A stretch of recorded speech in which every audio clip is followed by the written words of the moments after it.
Thank you very much, Zakia, and thank you everyone for your interest in this very important topic.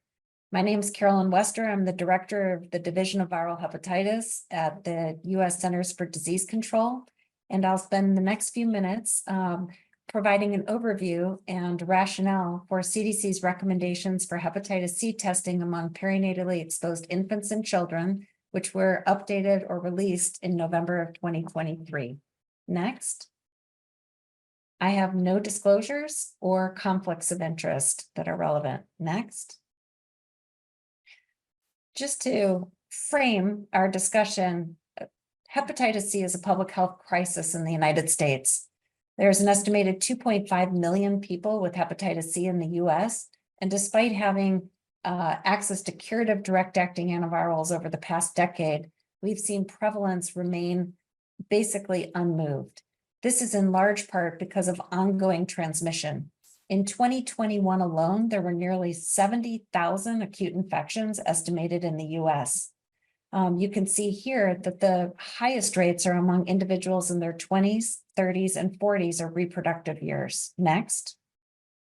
The driving factor and increase in highest risk among adults with newly acquired hepatitis C is drug use, specifically injection drug use. And we've seen our trends of acute infection mirror some of the trends and data that we're seeing for other sequelae of injection drug use.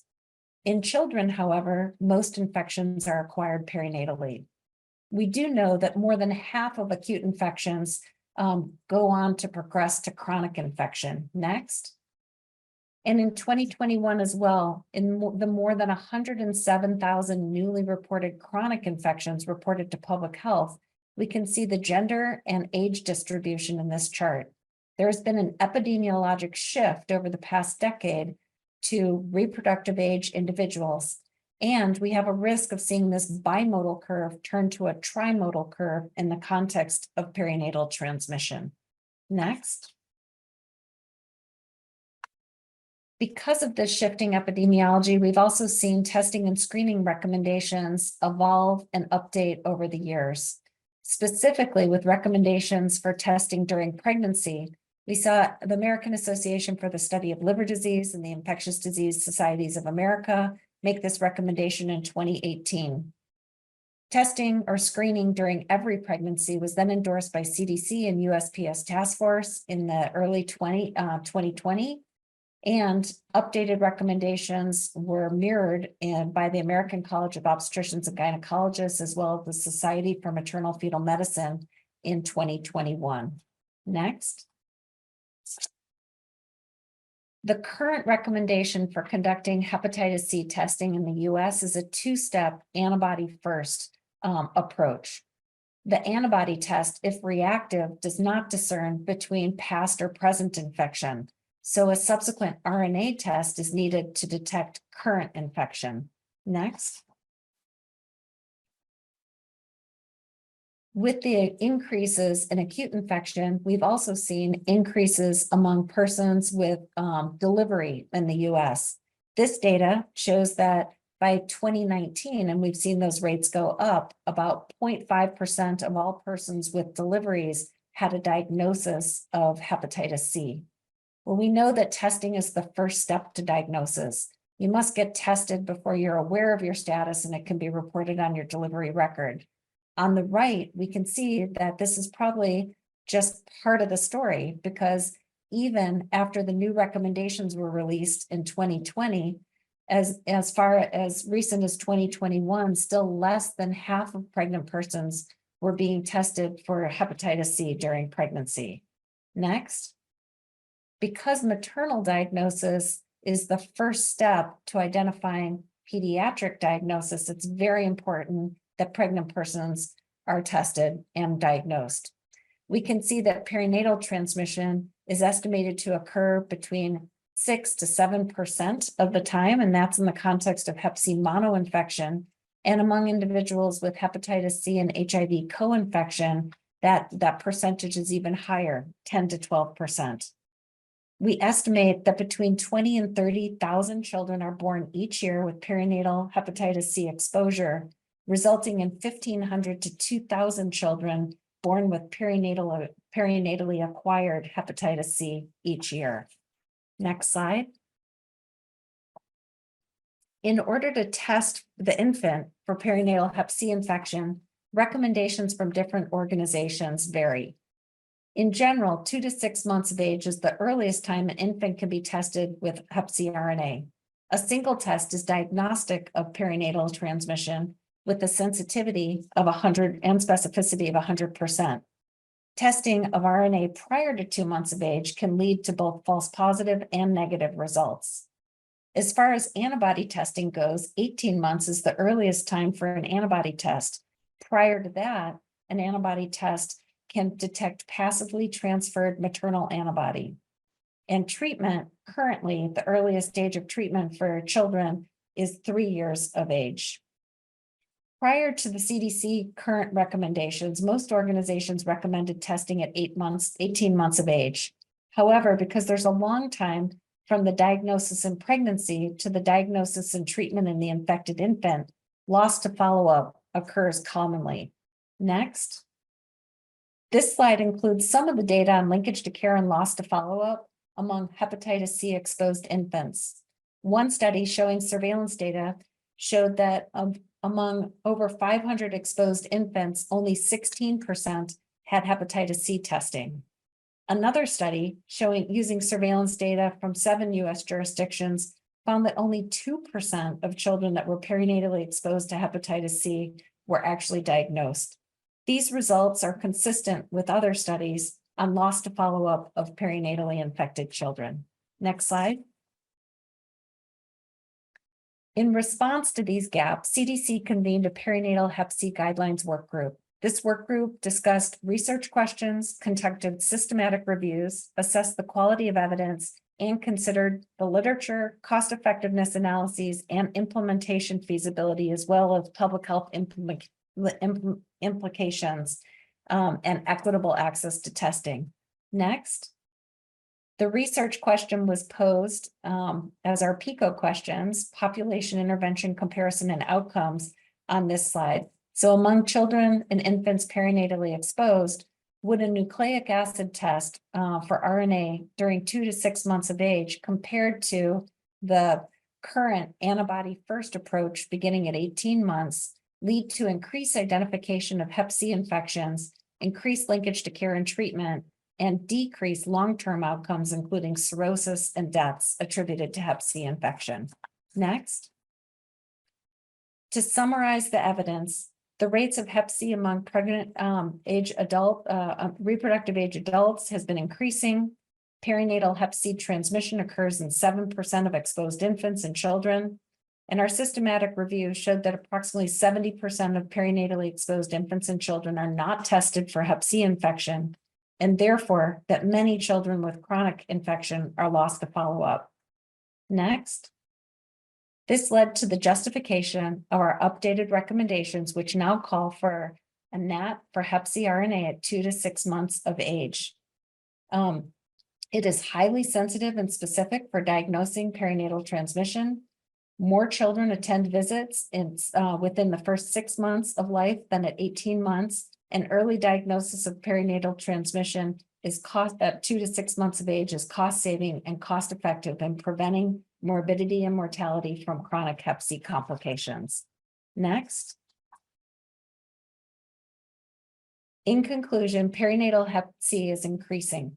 Early testing and intervention can save lives. CDC recommends screening patients for hepatitis C during each pregnancy, testing all babies exposed during pregnancy with a hep C RNA at 2 to 6 months of age, and managing infants with an RNA positive test alongside a provider with pediatric hep C expertise. Next, in addition to infants, children, additional considerations include infants and children aged 7 to 17 months of age who are perinatally exposed and have not previously been tested should receive a NAT for hep C RNA, whereas children 18 months or older who are perinatally exposed who have not previously been tested should receive an antibody test with reflex to RNA. Next. And finally, the guidelines include clinical considerations. So risks and benefits of testing children with unknown hepatitis C exposure during pregnancy was not directly assessed. However, testing for RNA at 2 to 6 months of age can be considered for siblings of children with perinatal hep C exposure born to the same birth parent, children separated from birth parent, or pregnant persons at risk for acute hep C during pregnancy and not tested close to the time of delivery. So in conclusion, I'd like to take a moment and just acknowledge everyone who helped work on these recommendations. Next slide, please. CDC, as well as peer reviewers from other highly invested organizations and those who led our cost effectiveness modeling. And specifically, I'd like to call out Dr. Lakshmi Panayotopoulos, who led the development of these perinatal testing recommendations. So with that, I'll turn it over to Dr. Thompson. Thank you very much. Thank you, and thank you for the opportunity to join you today. I'm Jennifer Thompson, a maternal fetal medicine specialist at Vanderbilt University Medical Center, and here today representing the American College of Obstetricians and Gynecologists. I'll spend the next few minutes sharing our experience with hepatitis C screening in pregnancy. Next. I have no significant disclosures other than I do contribute to UpToDate. Next slide, please. As we have already heard, there has been an increase in hepatitis C infections among individuals of childbearing age. Mirroring those increases in adult infections, we have also seen an increase in perinatal transmission. Between 1998 and 2018, the prevalence of pregnancies complicated by hepatitis C increased 16-fold. When we look at all pregnancies, approximately 0.4% of live births are delivered to individuals with hepatitis C infection. And of those, approximately 7% of infants born to birthing individuals with active hepatitis C infection will be perinatally infected. If a birthing individual is also co-infected with HIV, the rate of perinatal transmission increases to 12.1% based on study data. Next slide. Perinatal transmission occurs when there is detectable hepatitis C RNA. However, studies have found that there is no specific level of RNA that is associated with increased risk, rather just the presence of having active RNA detectable. Additional factors that have been associated with higher rates of transmission include co-infection with HIV, use of injectable drugs, and tobacco use. Next slide, please.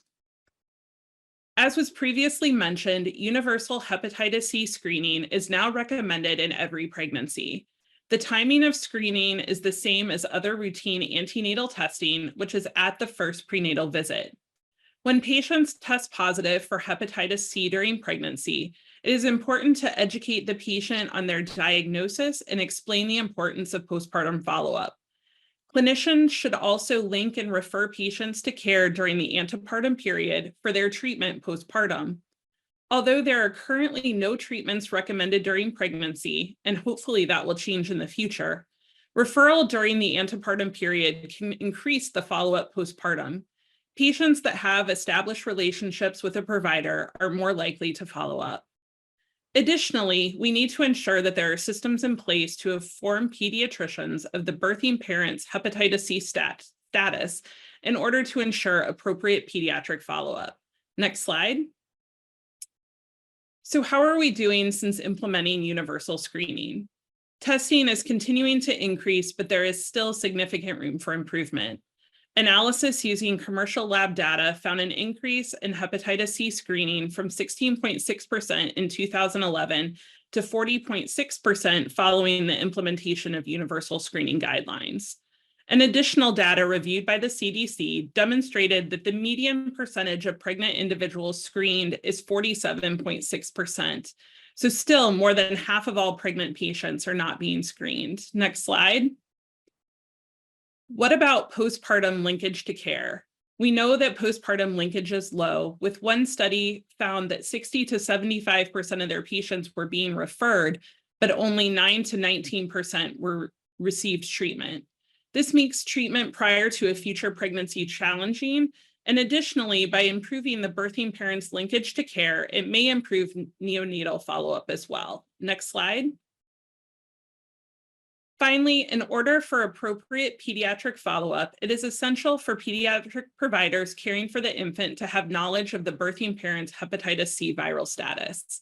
As we will hear, many perinatally exposed children are not linked to care or followed up.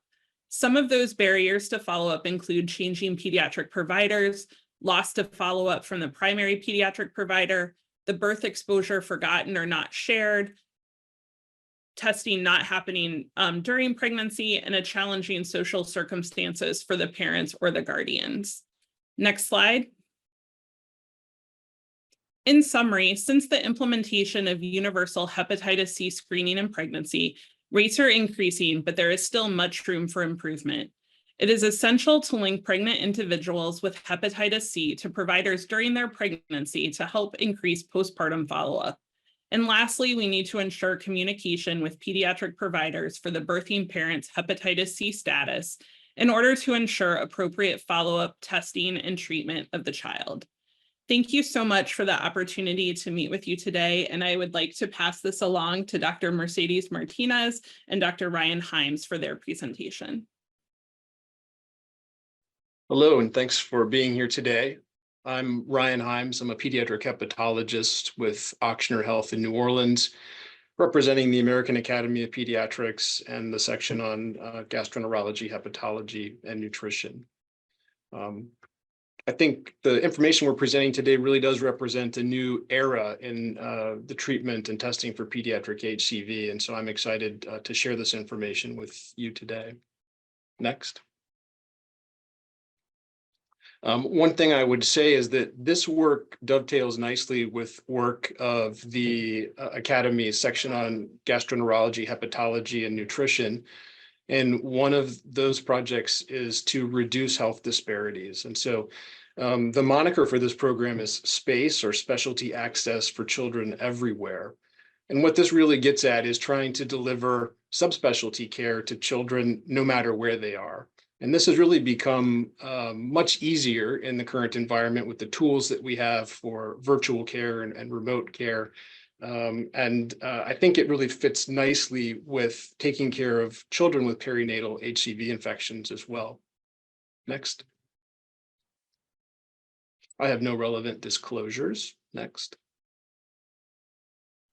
So the call to action for pediatricians is really to identify these patients, test them, and treat all of those who develop chronic hepatitis C.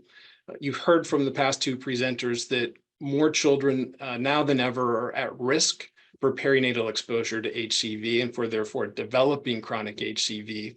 And we now are in an era where we have highly effective, well-tolerated all oral therapies for HCV for kids as young as 3 years of age. But we can't treat these patients if we don't first identify them. Next.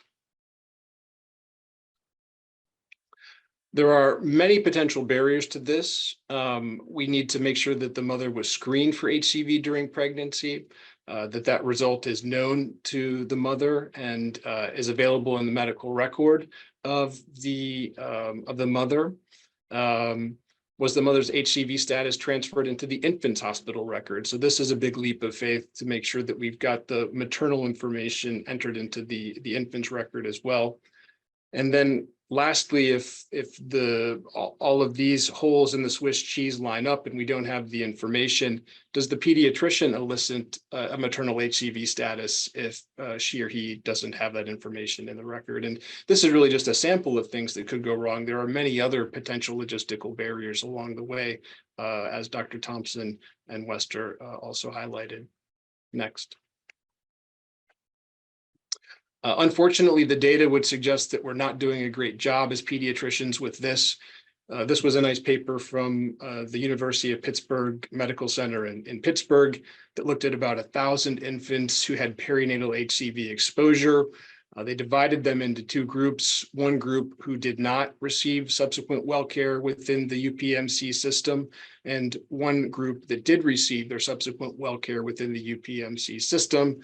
It was disappointing to see that among the kids with probably the best follow-up and the best data, the kids who got their well care within the system, it was only about 30% of those kids who got screened for HCV at the appropriate time. Among the group of patients who did not get their subsequent well care within UPMC, they could only find evidence of about 5% of those patients having been screened. Next. I'd highlight that when you looked at what were some of the maternal factors that predicted screening the baby, it wasn't insurance, it wasn't race, it wasn't the educational level of the mother. There was a slight increase in screening mothers who had opioid use disorder, but I would assert that perhaps this is a real opportunity and perhaps a blind spot to pediatricians, because as you heard from other speakers today, this is one of the key drivers of the epidemic now is opioid use disorder among mothers. Next. Another study based on Tennessee Medicaid beneficiaries. So this study had the benefit of being able to look across various health systems at children in Tennessee covered under Medicaid. They had about 4,000 kids with perinatal HCV exposure, and the results were very similar to what was found in Pittsburgh, with only about 23% of these Medicaid beneficiaries being subsequently tested for HCV, and the vast majority going untested, unfortunately. Next.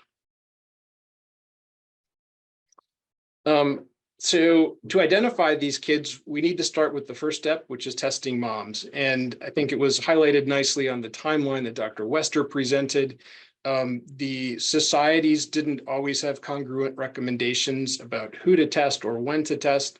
We're fortunate that over a few years, all of these societies have come into alignment and are testing women universally at their early pregnancy visits. Next. So these are the data, though, on the percent of pregnant individuals who are being screened. And you'll see here that while we're making some progress, about something less than 20% of patients in 2011 to just above 40% in 2021, we're still a long way from true universal screening, which is the goal here. Next.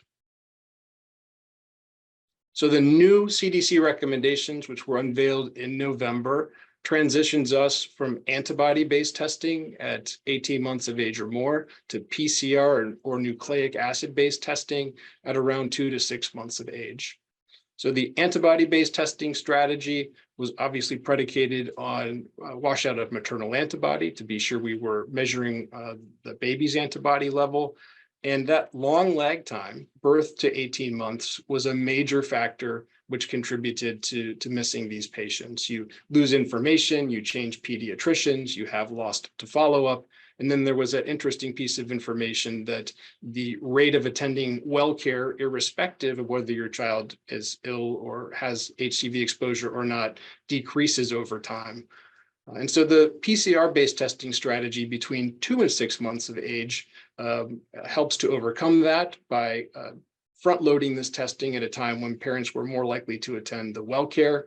And as you can see, the performance of PCR-based testing at this time point is excellent, correlates highly with what would have been antibody positivity at 18 months of age. Next.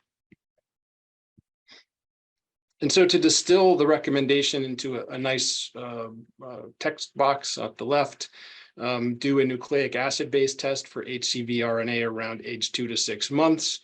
If the HCV RNA is negative, you don't need to go any further. There's no follow-up testing, be it PCR or otherwise indicated. That's the end of the assessment. And on the other hand, if HCV RNA is detected, you have identified HCV infection, and you should link these kids to care. I think that will vary depending on where you are, whether that's a hepatologist, a gastroenterologist, an ID physician, but you link them to care upfront. Dr. Wester addressed the two situations on the right, which is what about the kids who are already outside this window of 2 to 6 months? Well, for the 7 to 17 months of age who have not been tested before, you should use the nucleic acid testing. And for those who are more than 18 months of age, but previously untested, you can use antibody-based testing with a reflex to the nucleic acid test. Next. Again, the special testing considerations, including to test the baby if we don't know the maternal HCV status, and to test siblings unless it is clear that the mother was HCV RNA negative during that pregnancy. The table below just highlights the perinatal HCV testing recommendations by these organizations, the CDC at the top with their new recommendations, the American Academy of Pediatrics, AASLD is the Liver Society and the Infectious Disease Society of America. NASPGHAN is our Pediatric Gastroenterology Society, and then at the bottom, the American Academy of Family Practice. I, for one, didn't know that the American Academy of Family Practice was already recommending NAT testing around 2 to 6 months of age. The AAP, I have it from a good source. When we come out with the new Red Book in May, we'll have testing recommendations which are congruent with the CDC's. And then I suspect that the AASLD, IDSA, and NASPGHAN will also take this under advisement and may modify their recommendations in the future as well. Next. I would just direct you to a couple of resources. There's a good website called Healthy Children. They have a HCV handout that's written for families.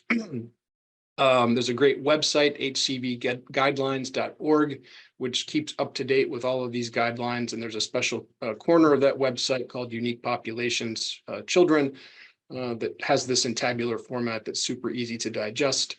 So I will turn it over to Dr. Mercedes Martinez to take us through treatment. Good afternoon, everyone. I'm Mercedes Martinez. I'm a professor of pediatric and medicine at the Vagelos College of Physicians and Surgeons at Columbia University in New York, and a pediatric transplant hepatology. I want to thank the organizer for planning this great activity and the participants that joined to listen. I will be presenting on treatment of hepatitis C in children. Next. I have institutional research support from Miriam Pharmaceutical to study products in children with PSC. Not relevant to this presentation. Next. In 2019, we were very aware of the high success of pediatric sick treatment in adults with direct antivirals, which I will refer from now on as DAA to the presentation. Clinical trials were ongoing at that time in children. We summarized and published the outcomes, and the DAA regimens received FDA approval as the first of the kind therapies delivering safe, well-tolerated, and efficacious hepatitis C therapies in the pediatric population. Next. These clinical trials led to the current recommendation to treat all children with hepatitis C with DAA, as they will benefit regardless of disease severity. Next. These are the FDA-approved oral hepatitis C regimens that were approved since 2019. These are weight-based dosing for children 3 years and older. The first approved regimen was in 2019 and was ledipasvir, sofosbuvir, and was effective only against genotype 1, 4, 5, and 6. To cover that gap, another regimen was approved, including sofosbuvir and ribavirin for genotype 2 and 3. But because we all are very aware of the side effects of ribavirin, this regimen is no longer in favor, given the availability of pangenotypic ribavirin-free regimens. These two pangenotypic ribavirin-free regimens that include a combination of glecaprevir and preventavir and sofosbuvir and veltasvavir are really fulfilling the criteria for the ideal therapeutic regimen. They are oral, they are given once a day with minimum side effects, and they are highly effective. And when we talk about highly effective, we're talking about more than 95% cure rate. And we define as cure for those patients that are hepatitis C PCR negative 12 weeks after the completion of treatment. And we call this sustained virological response, or SVR12. These patients, once they are cured, they require minimal or no follow-up unless they have cirrhosis. But being cured doesn't protect against reinfection. Then for those patients at risk for reinfections, counsel on risk reduction is a must, and they should be monitored for reinfection. Another essential consideration in testing is the evaluation for hepatitis B co-infection before initiating this drug, because reactivation of hepatitis B has been reported while taking DAA, and monitoring of hepatitis B DNA is recommended during and after treatment. And here also we can see that the timing of the treatment is variable, and there are different recommendations that might be changing over time based on new discoveries, new research. And again, this hepatitis C guidelines website that Ryan was mentioned is very important. If you are planning to treat any of your kids or families are coming with question, this is a great resource for you to go and figure out the answers. Next. Then what are the barriers to cure if we have this highly effective, very low side effects, DAA for children with hepatitis C? Well, the usual focus: cost, medical restriction, paperwork appeals, adherence, and palatability. And Ryan already mentioned also what in our side is the identification of these kids. Next. Then palatability has been a significant barrier to cure or sustain virological response, despite all the efforts that we made or parents made to hide flavor in foods. During clinical trials and in real life, palatability is responsible for patients stopping treatment early or taking incomplete doses, preventing cure. Next.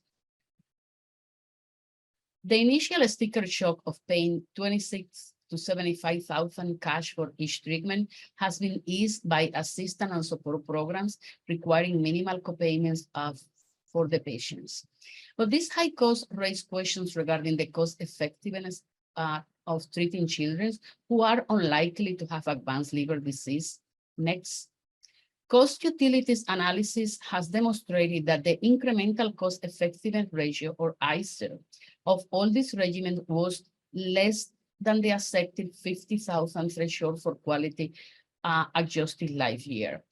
Then this study summarized that treating children is cost effective, and even further, they support that delaying therapy may result in an increased lifetime risk of complications and late stage liver disease. Next.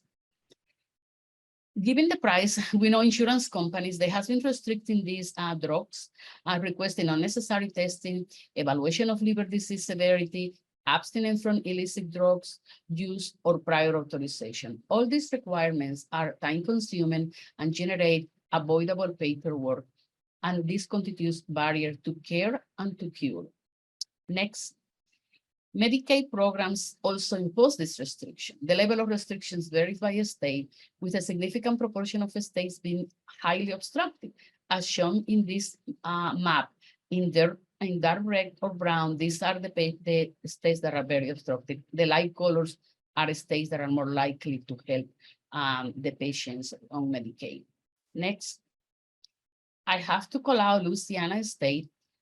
They figured out early on that it will cost $760 million to treat the 39,000 Medicaid beneficiaries with hepatitis C. This enormous amount of money exceeded the annual state budget for K-12 education, veteran affairs, and corrections combined. But the state looked at alternatives and negotiated a deal that gave unlimited access to a single pan-genotypic DAA for 5 years. Then in 5 years, they can treat as many patients as they can, which is really remarkable. Next. Then who should we treat in? And this is kind of summarizing that we should treat all the children with hepatitis C infections that are 3 years and older without requirements for abnormal liver biochemical tests, no threshold for viral load, and no requirement for advanced liver fibrosis. These children almost never need a liver biopsy before going to treatment. Next. Then we as provider has been tasked to identify these children at risk for vertically transmitted disease, test them between 2 to 6 months of age with a NAT for Hep C PCR for linkage to care, and treat all children with chronic hepatitis C that are 3 years and older. Next. And this is our clinics and our providers that are ready to treat all children with hepatitis C and contribute to the WHO goal of eradicate hepatitis C by 2030.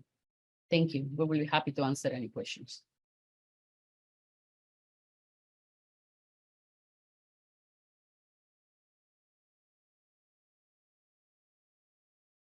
Okay, thank you everyone for that great presentation. My name is Sanjeev Harpavat. I am a pediatric hepatologist, also from Texas Children's Hospital in Houston, Texas, and I have the honor of moderating the Q&A for our esteemed speakers. So if it's okay, can all the speakers, Dr. Wester, Dr. Thompson, Dr. Himes, and Dr. Martinez, turn your cameras on? And we've gotten a series of great questions in the Q&A. For those of you who contributed, thank you. And for those of you who can see the Q&A, I think you can see many of these questions have been answered. We will now go through some questions one by one to further add to the great information already provided. A lot of the questions coming in are questions related to treatment. And so I thought we'd start with treatment and then we could go to screening. We'll get the treatment questions out of the way first. Dr. Thompson, it's an OB question. And the question is, how about just treating the moms? If this is a big problem and we can't catch the babies, why not just treat the moms? And where are we in that regard? Well, I hope that we'll have treatment for moms soon. There have been a few trials. The first was a phase 1 trial looking at pharmacokinetics, safety, and efficacy of treatment in pregnancy. It was a small study with only 9 patients, but they found no safety concerns and 100% cure rate. Currently, there's a multi-center trial looking at the safety of sofosbuvir and valpatisvir, and it's currently enrolling within planned enrollment of 100 patients with treatment during the 2nd or 3rd trimester. And so we're hopeful that once we get these results that we will be able to offer treatment during pregnancy. I know that there are some recommendations from the Liver Society that with shared decision-making, some patients could be treated in pregnancy. And I'm hopeful that we're going to be able to get to that soon. So hopefully in the next few years, we'll be able to do that. There's also a registry for the treatment in pregnancy of hepatitis C called the TIP-HEP-C registry. And this is an observational study of outcomes of birthing people and children following antenatal exposure to direct-acting antivirals. So hopefully we'll have more information soon. Great, very exciting, very exciting on the horizon. So speaking of on the horizon, for Dr. Martinez and Dr. Himes, the question has come up, and I think in many people's minds, why, if we're going to screen early, we're going to identify early, why wait until age 3 for treatment? And in answering that question, one person attending the conference asked, what about spontaneous clearance of HCV by age 3? Are we waiting for that? Yeah, I think that this is exactly, we know that about up to 40% of the children that acquire hepatitis C by vertical transmission might clear the disease in the first 3-4 years of life. Then I think that giving the opportunity of the children that clear the virus is good. You don't have to give medications. And also it's very unlikely that there's any significant progression of the disease in the first 3 years of life, and there is no any rush to treat these children less than 3. Though I have encountered patients that has significant elevation of liver tests, and in some of those cases you need to go to compassion use, and sometimes in very selective cases you might treat those children, but everybody shouldn't be treated.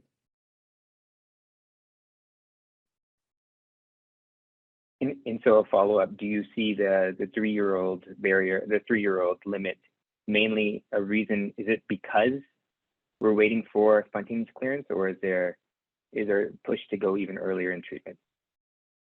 I think so. I think that this is why we set it up at 3, because we feel like if we treat everybody before 3 years old, we treat many people that don't need to be treated because they will clear. Then waiting until 3 is very reasonable. Great, great. And So may I just Dr. add something? It's interesting. perfect. I just want to point out that that's obviously a different approach within, obviously with the kids, we want to make sure they're diagnosed and linked to you know, the care that they need so that they can be treated when the meds are FDA approved and the pediatric Hep C specialists are ready and comfortable to treat.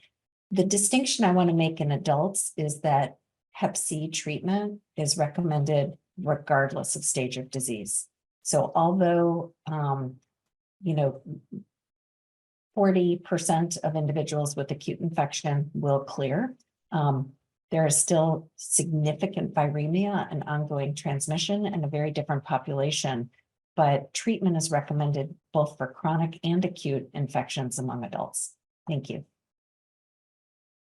Yeah, I don't think that in children we wait until there is significant disease. It's just very unlikely that a child will transmit hepatitis C to somebody else. And there is a high possibility that they clear.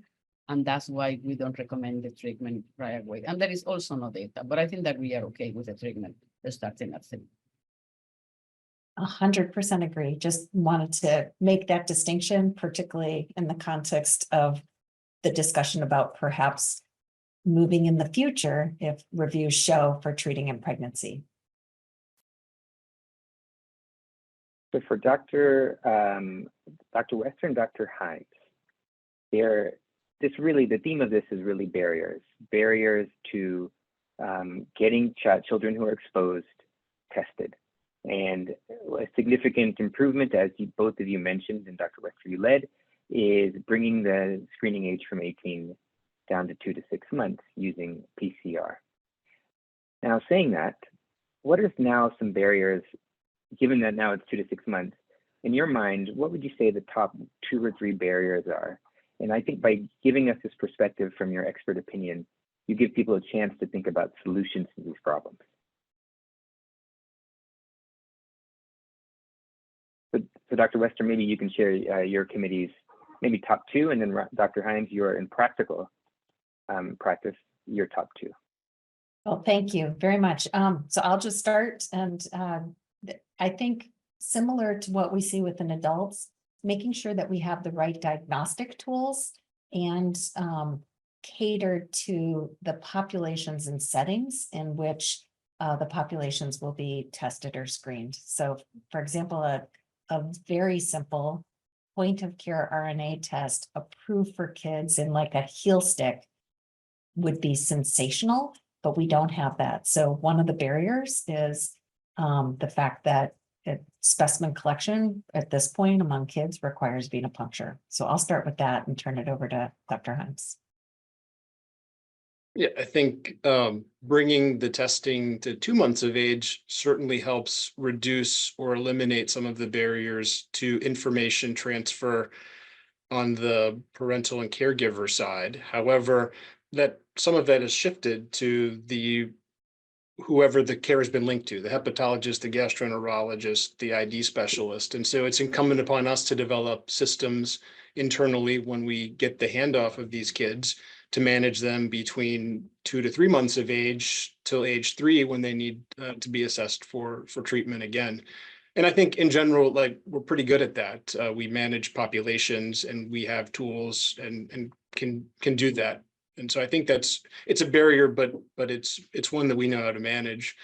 I would say one other kind of practical barrier that we face, and this is really, I guess, more towards treatment, is just the getting the kids to take these medications. So we're asking a 3-year-old patient to swallow some little pellets, which if they swallow them, don't have any taste at all. But if they bite on them, they get a taste of medicine and sour taste, and sort of sets up some aversions. And so I've had a few cases where, unfortunately, we couldn't overcome that barrier for treatment, and we just needed to put it off a little while and attempt that after they had time for a little bit more developmental growth.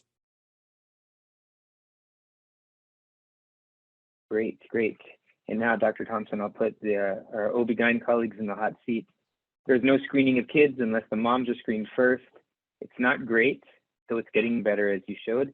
Give us some barriers for screening. And there were some in particular, some big barriers that you think, but there were also some questions of if a mom is antibody positive early on, but DNA negative, do you test later on?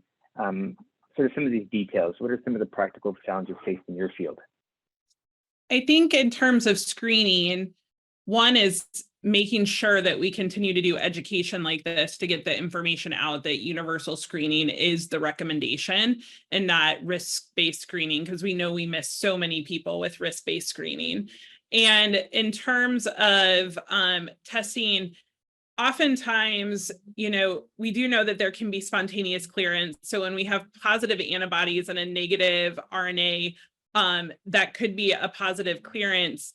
I will say there aren't recommendations to retest. In our personal practice, we will retest in the 3rd trimester to ensure that as we get close to delivery, there isn't change from that standpoint, but not something that we have to do. And then when we think about other barriers, just making sure that you explain to patients what we're testing for and why it's important for us to have the testing in pregnancy and to kind of destigmatize that. And I think when we explain to them too that we have treatment to cure this now and the importance of getting that treatment in the future, that helps them with the screening as well.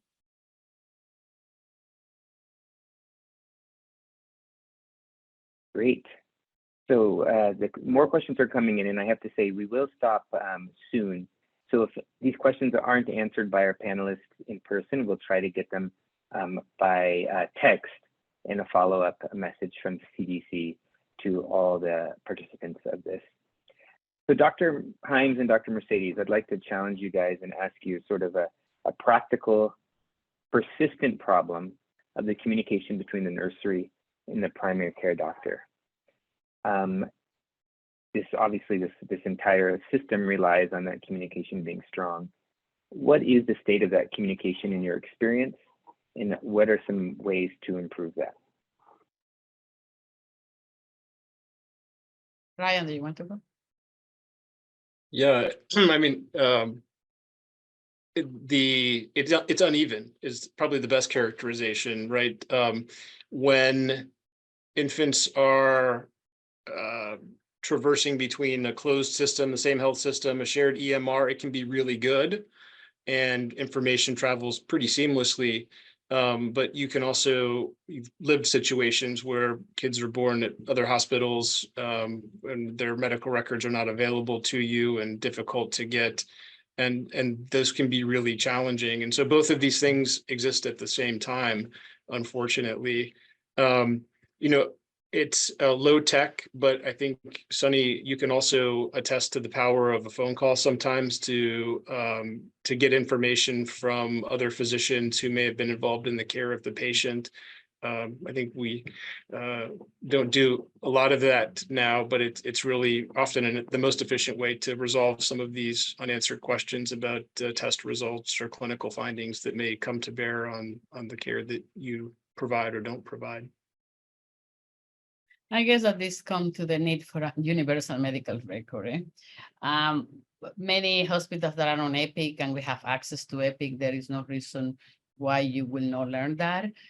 Definitely, we are overworked. Sometimes taking a phone and make a phone call or calling somebody the middle of the day or trying to call a colleague after hours is embarrassing.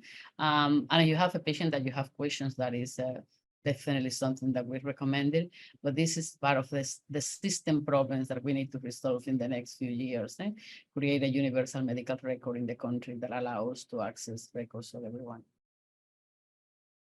Great, and I think what you're saying is there is a source of potential health disparities here, but we're asking the primary care doctor to at least keep this in their mind and investigate to see what that value was for the mother of the child.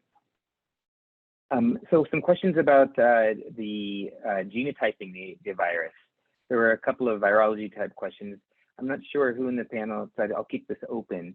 But the question was, is there any value of genotyping for determining treatment, for predicting clearance? Do these children, if they get a positive test before initiating treatment, do we need a genotype? Well, if you are using a pan-genotypic drug, you don't need to use the genotypes. And I have to tell you, these days, most of the time, the insurance choose the drug. The drugs are the pan-genotypic drugs are very effective. And I sometimes prescribe one and they come back and say the insurance approved this other one, and I go to that one. There is no reason to fight. Remember, the insurance has to make an alliance with the pharma companies, and the same deal that Louisiana State made, many insurance made. If you give me access to this single drug, this is the one that I will prescribe to all my patients, you give me a discount. And we are not trying here to bankrupt any insurance company. If they recommend one, I will go with that one. And if you are using a pan-genotypic drug, there is no reason to do the genotype. And most of these days, this is what we use. Great, great, thank you. That was really clear. We're almost done, but at the last question, I'd like to take the liberty to ask each panelist to weigh in. We have a lot of attendees that are interested in this, that are probably problem solvers at heart, that are willing to take the next challenge. And so if each one of you, we'll start with Dr. Wester, in order of speaking, can identify the one challenge they would like to be solved in the next, let's say, 3-year plan in this process, and maybe specifically the one challenge that you would like to be seen in this entire linkage to get from mom to treating babies to basically eliminating vertical transmission down the road. Maybe you can just leave us with one inspiring challenge and that we can all work on. Dr. Wester? Sure, boy, that's tough because I can think about a dozen right now, but the one that I'll say is recommendations that are left on the shelf are worthless. We need to make sure, and diagnosis is the first step to accessing curative treatment and preventing ongoing transmission. So I would say we need to make sure that we have the systems and the tools in place to make sure that both testing in every pregnancy as well as testing among all perinatally exposed kids are available. I'm gonna say access to care for our patients postpartum until we get treatment during pregnancy. And with that, I think would come Medicaid expansion. So 40 to 50% of our patients fall under Medicaid and lose their insurance at 6 weeks postpartum, which makes access to postpartum care very challenging. And to be able to have coverage and access to care longer in the postpartum period would allow us to hopefully treat more patients until we get a during pregnancy treatment and then decrease our incidence of perinatally acquired hepatitis C. Great. So treat the mom so you can prevent the vertical transmission in the first place, but treat the mom before she's a mom so that you can actually deliver the drugs. So, Dr. Himes. Yeah, I think I would think one step before the child and think about improving the rates of screening pregnant women for HCV. You saw the data. We're only about 40% of those. So if you think about it, Mercedes and I are dealing with really the minority slice of the pie of kids who have perinatal HCV exposure. If we want to improve equity, we need to start by making sure all the moms are screened so that we're dealing with all the children who are exposed and at risk. Great. And Dr. Martinez, to wrap it up. Well, I think that for the treatment part, I think that what I want to see is removal of all the restrictions. These are safe drugs that can be prescribed by any provider. This is very easy, 8 weeks, 12 weeks, pan-genotypic medications. Patient doesn't have to see a gastroenterology. Patient doesn't have to see a hepatologist. This can be prescribed by anyone. Why this doesn't happen today? Because of the level of barriers. For example, our office is a very large office for pediatric and adult hepatologists, and we have 2 people that their responsibility is to argue with insurance about this medication. Then a busy solo primary provider cannot have this luxury of spending half a day fighting the insurance. But if this was available and we don't have these barriers to treatment, I think that more people will be treated. Thank you. Excellent. We are wrapping up, and I would like to thank all the participants for coming and staying and listening to this webinar. I hope you take it back and make some great changes in your own practice. Thank you for the staff at the CDC for putting on the webinar, as well as the staff at ACOG, NASPGHAN, and the American Academy of Pediatrics, the AAP. We will have a link to the webinar, recording, as well as answers to any questions that were not answered yet, but that were asked, and we'll make sure we get that to you. So once again, thank you to the panelists. Thank you everyone for joining, and let's get rid of hepatitis C. Thank you, everyone. It's a real pleasure.